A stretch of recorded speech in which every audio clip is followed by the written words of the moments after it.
अब यहां एक एग्जाम्पल मैं आपको बता रहा हूं, ये प्रोजेक्ट शेड्यूल है। इसमें हमारी कुछ एक्टिविटीज हैं। कौन कौन सी? Gather requirement, create design, build machine, test and refine, roll out. ये 14 दिन का काम है, 1 से लेकर 14 दिन तक हम इसे कर देंगे। अब हम चाहते हैं कि हम 8वें दिन के एंड में पता करें यहां पर कि हमारा शेड्यूल मतलब जो टाइम और कॉस्ट उस हिसाब से हम कहां पर हैं। तो इसी के लिए हम अर्न वैल्यू एनालिसिस लगाएंगे। इसमें आपको ध्यान रखना होगा कि कौन कौन सी वैल्यू क्या क्या है। पहले देखिए, ये जो सारी एक्टिविटीज हैं इनके बारे में क्लियर हमें एक टेबल पता है कि गैदर रिक्वायरमेंट के लिए 3 दिन लगने। आप यहां से भी देख लीजिए, 1 2 3 दिन लगने हैं। कॉस्ट पर डे, एक दिन का कॉस्ट जो है वो $800 मान लीजिए, रुपीस मान लीजिए। टोटल कॉस्ट कितना लगेगा? 8 इंटू 3 2400। ऐसे ही आया है सबका। जैसे आप एग्जांपल लीजिए, टेस्ट एंड रिफाइन, ये लगेगा 4 दिन। टेस्ट एंड रिफाइन के लिए लगेंगे 8वां 9वां 10वां 11वां दिन। और इसका अगर यूनिट कॉस्ट एक दिन का 700 है तो 7 4 2800, तो टोटल कॉस्ट यहां से निकल आया। तो ये आपको टेबल दी हुई है। मान लीजिए एक टेबल आपको और दे दी गई है, या आपको निकालनी पड़ेगी एज अ प्रोजेक्ट मैनेजर कि अब यहां पर मुझे देखना है तो मुझे इसका कॉस्ट कितना पड़ा है, एक्चुअल कॉस्ट कितना पड़ा है। गैदर रिक्वायरमेंट के लिए 2400 कंप्लीट हो चुका है। ये क्रिएट डिजाइन 1500 यहां कंप्लीट हो चुका है। ये 2700 बिल्ड मशीन कंप्लीट नहीं हुआ, अभी हम यहीं पर है। मतलब अगर ये 1 2 3 4 का है तो अभी हमने केवल 3/4 किया है इसको। टेस्ट एंड रिफाइन यहां पर देखना, अभी हम केवल 1/4 कर पाए हैं इसका। 3/4 मतलब ये 4 है तो 1/4 कर पाए। तो एक्चुअल परसेंटेज कंप्लीट भी है यहां पर। ये 100% कंप्लीट हो गया है, ये आपका 100% कंप्लीट हो गया है, ये आपका केवल 50% कंप्लीट हुआ है बिल्ड मशीन, और ये केवल 25% कंप्लीट हुआ है। ऐसे इसमें बताया गया है। अब आप देखिए हम एक एक वैल्यू कैसे निकालेंगे, एक एक कैलकुलेशन में आपको बता रहा हूं। तो सबसे पहले हम एसी निकालेंगे। एसी क्या होता है? ये कितना पैसा अभी तक हमने खर्च कर दिया है, एक्चुअल कॉस्ट। एसी बताता है is the total of the cost supported in achieving work on the activity during a specified period. यानी आपने कितना एक्चुअल कॉस्ट कर दिया है, इनकर्ड कितना हो गया। तो आप देखेंगे कितना कॉस्ट आपका आया है। टोटल कॉस्ट यहां पर आपका 2400, ये यहां पर इनकर्ड कॉस्ट, ये जो इनकर्ड कॉस्ट है इतना आपका लगा है, इतना एक्चुअल कॉस्ट लगा है। तो आप क्या करेंगे, इस इतना कॉस्ट लगा है तो उसको यहां लग, यही तो एक्चुअल कॉस्ट है। तो 2400 ये हो गया, ये 1500 हो गया। मैं इस कॉलम को पूरा उतार दे रहा हूं, यहां पे इतना ही कॉस्ट लगा है ना। 2700 और 700। अच्छा देखिए, ये रोल आउट जो है वो 0 क्यों है? क्योंकि ये अभी हम जब बात कर रहे हैं तब तो ये आया भी नहीं है, तो इसका कॉस्ट है 0।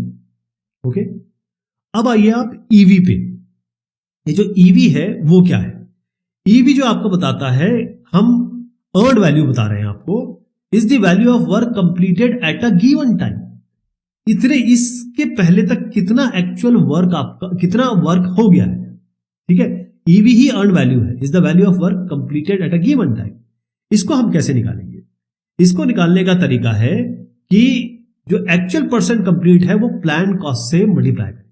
कहने का मतलब हमारा प्लान कॉस्ट कितना था, इतना, एक्चुअल परसेंट कंप्लीट कितना है, इतना।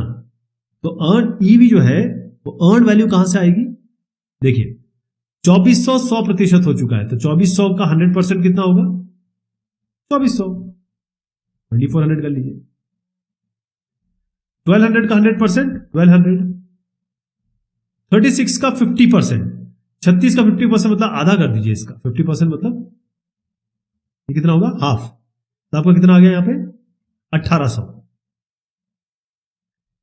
अब 2800 का 25%, 2800 का 25% कितना होगा? या देखिए, एक यूनिट कॉस्ट 700 है, 25% 700 हो गया। ओके, ये हो गया। ये तो अभी काम शुरू ही नहीं हुआ है तो इसको 0 कर दीजिए। अब आइए आप पीवी पे। पीवी क्या बताता है? ये प्लान वैल्यू है। प्लान वैल्यू क्या बताया आपको? is that the part of the approved cost estimate planned to be spent on the activity during a specified period। Planned value क्या थी? ठीक, प्लान्ड वैल्यू। इसको निकालने का क्या तरीका है, ये थोड़ा सा इसमें देखिएगा। ये तो काम कंप्लीट हो चुका है ना, तो ये तो सर आपका 2400 आ गया। क्रिएट डिजाइन 100%, तो ये आपका आ गया 1200। इसमें आइए 3600, 3600 आपका टोटल कॉस्ट था। आपने किया कितना है, 1 2 3, 3/4 किया है आपने। तो या तो 3600 का आप 3/4 कर दें, 3/4, इसका आपको 3/4 करना पड़ेगा। या एक और तरीका है, ये 900 एक दिन का कॉस्ट है, कितने दिन लगे, 1 2 3, 1 2 3, तो 3 इंटू इसको आप 3 इंटू ये यहां पर ये नहीं 3 इंटू 900 कर दीजिए, तो 2700। दोनों तरीके से कर सकते हैं आप। अब आइए आप टेस्ट एंड रिफाइन, ये कितना हुआ, 1/4 हुआ है, इसका आप 1/4 कर दीजिए, 1/4। या फिर आप यहां देखिए, ये 700 है, ये 2800 है, 1/4 मतलब आपका 700 आएगा, तो यहां पर आपका 700 आ जाएगा। ठीक है जी। अब आपको क्या करना है, एसी को जोड़ देना है। जब इस एसी को आप जोड़ देंगे तो टोटल कॉस्ट कितना आने वाला है, 7300। उसके बाद आप यहां पर आ जाइए, ईवी को कॉस्ट जोड़ दीजिए, ये आपका आएगा 6100। आप पीवी को जोड़ दीजिए, ये आएगा आपका 7000 आ गया। अब आप आइए सीपीआई पे, ये आपको सीपीआई निकालना है। सीपीआई जो होता है, यहां पर हम पूरे प्रोजेक्ट के लिए एक एक टास्क के लिए भी कर सकते हैं हम। जैसे जो सीपीआई निकालने का तरीका भी आपको बताता हूं, ईवी बाय एसी, मतलब आपको ईवी लेना है और एसी लेना है, तो ईवी बाय एसी करना है। एक एक के लिए कर सकते हैं, मैं फाइनल के लिए कर देता हूं। तो ईवी कितना आपका 6100, तो आप यहां पर अगर आप निकालने चले सीपीआई तो कितना होगा, ईवी बाय एसी, ईवी कितना टोटल है 6100, एसी कितना है आपका 7300, कितना आ गया आपका सीपीआई, ये आ गया आपका 0.84, या 0.84 लिख दीजिए। सीवी भी कैसे आएगा, सीवी का फॉर्मूला हमारे पास क्या है, सीवी है EV minus AC, EV minus AC, इनका डिफरेंस आपको लेना है। चाहे तो एक एक ले कर लीजिए या आप फाइनल कर लीजिए, 6100 और माइनस 7300, तो ईवी आपका 6100 माइनस 7300, कितना आ गया आपका, ये आ गया माइनस 1200। माइनस का मतलब है खतरा, है ना, यहां कुछ गड़बड़ है। अब आइए आप एसपीआई पे, एसपीआई कैसे निकालेंगे, EV by PV, EV by PV, तो सबके लिए एक एक करके निकाल सकते हैं, हम फाइनल निकाल देते हैं इसको। तो ईवी कितना आया टोटल 6100, और पीवी कितना है आपका 7000, ये कितने आ जाएगा आपका 0.87।